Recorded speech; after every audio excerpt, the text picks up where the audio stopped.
Hello guys, in today's video I will be showing you how to fix Dropbox isn't responding problem. So the answer is easy, just go to the settings and then scroll down to the apps section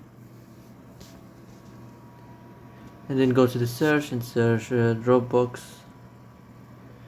then go to the storage and here you will find this clear cache option. Click on it. Now you can go check it if it worked, and if it didn't you can try to restart your phone or turn the Wi-Fi off and on, or the Bluetooth or the airplane mode.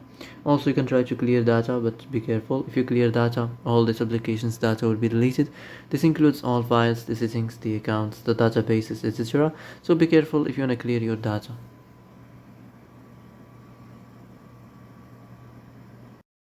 And that's it for today's video. I hope this is the answer you've been looking for.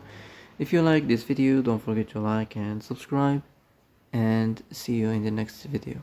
Thanks for watching.